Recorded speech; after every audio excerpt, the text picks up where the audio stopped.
What is the reason that the United States, despite being the world's largest oil producer, cannot fully use its own oil? It's like a person who grows wheat on his own land but still has to beg others to feed himself.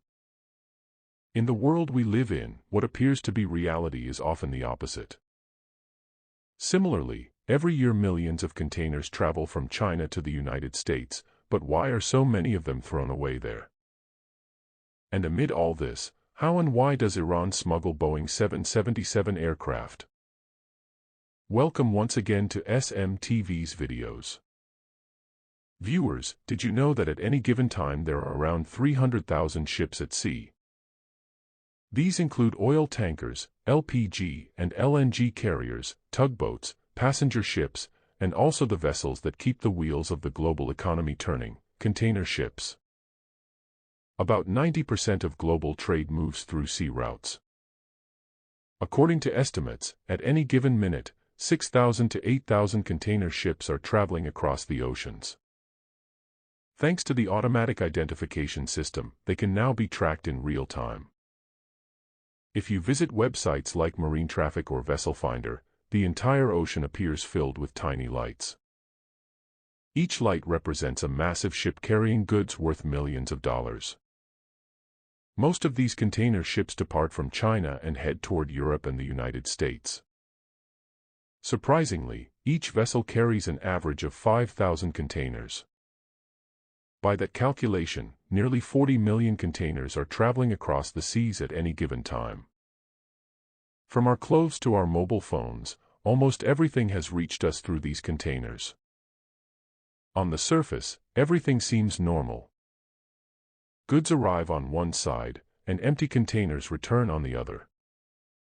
But the reality is far more surprising and troubling. The global trade balance is severely distorted. China sells so much to the world that a flood of loaded containers leaves its ports. In 2023 alone, China's trade surplus exceeded $823 billion.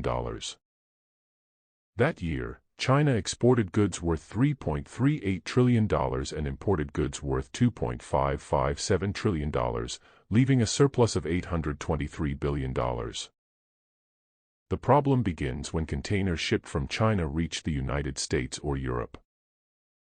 While China's surplus stands at $823 billion, Europe's combined surplus is only about $41 billion, 95% less than China's. But when these containers reach the United States, the imbalance becomes even clearer. The U.S. is the world's largest consumer economy. It imports far more than it exports. This means more containers arrive than can be filled for return. Of the containers arriving at U.S. ports, only about 40% go back filled. So what happens to the remaining 60%? You might assume they return empty, but that's not the case. Many of these containers sit in junkyards across America, slowly deteriorating. Shipping an empty container back to China costs around $3,000. Moreover, it occupies valuable ship space that could instead carry a fully loaded container worth millions of dollars. For China, it's cheaper to manufacture a new container for about $2,000 than to ship back a used one for $3,000. Each year, around 2.5 million new containers are produced, and there is no shortage of old ones either. So what happens to the surplus empty containers stuck in the US and Europe? Many are sold cheaply for storage or construction purposes. Today, people even build homes and offices out of them. When nothing else remains, they are melted down for steel, since each container contains roughly 2 tons of steel.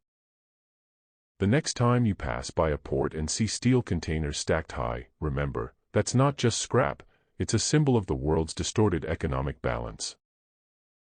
Now let's address the puzzling question: if the United States is the world's largest oil producer, why can't it fully rely on its own oil?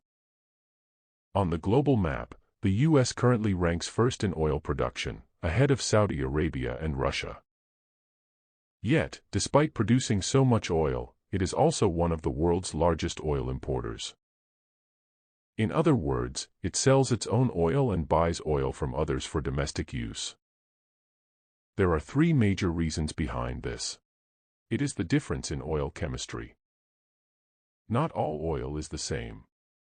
The oil extracted in the U.S. is mostly light crude oil, less dense and lower in viscosity. However, many American refineries were originally designed to process heavy crude oil. These refineries were built when the U.S. imported heavier crude from countries like Mexico and Venezuela. To fully adapt these refineries for light crude would require massive technological changes, costing over $200 billion. Instead of spending that money, the U.S. sells its light crude at higher prices on the global market and imports cheaper heavy crude to refine domestically. Second is the logistics problem. Oil production and refineries are often located far apart.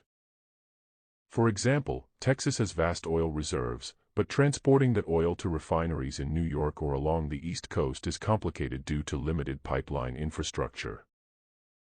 California is sometimes described as an oil island because, lacking sufficient pipelines, it imports around 70% of its oil from foreign countries. But the final nail in the coffin is the Jones Act. During World War I, the U.S. faced major challenges transporting soldiers and supplies across the seas because it lacked enough domestic ships. Although it relied on foreign vessels at the time, this created security concerns. To solve the problem, Senator Wesley Jones introduced legislation requiring that goods transported between U.S. ports must be carried on American-built, American-owned, and American-crewed ships. However, building ships in the U.S. is about 3 times more expensive than in countries like China, and American sailors earn higher wages. As a result, transporting oil by sea from Texas to New York can add about $5 per barrel due to high shipping costs. In many cases, it becomes cheaper for American refineries to import oil from abroad than to transport domestic oil between U.S. ports. A law created for national security has gradually created economic inefficiencies. These unusual factors explain why the United States, despite being the world's largest oil producer, still depends on foreign oil. Now, turning from America's dependence to Iran's situation. The U.S. has imposed sanctions on Iran for years. Under these sanctions, Iran cannot freely buy from or sell to the U.S. or its allies. Yet Iran's Mahan Air operates a fleet that includes American and European aircraft. So how does Iran manage to acquire Boeing 777 aircraft? In 2024-25, Iran surprised the world when 5 Boeing 777 aircraft suddenly appeared in its fleet. This was the result of years of planning. In Alice Springs, Australia, there is a large aircraft storage facility where 5 retired but serviceable Singapore Airlines Boeing 777s were parked. Iran could not purchase them directly. Instead, the aircraft were reportedly bought through a U.S.-based intermediary company. They were then transferred to China and later sold to a shell company in Madagascar.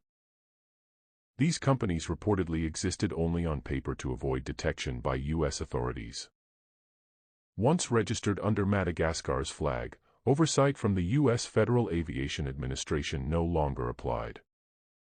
The aircraft were later moved to Cambodia, where aviation regulations are less strict, and effectively disappeared from public attention.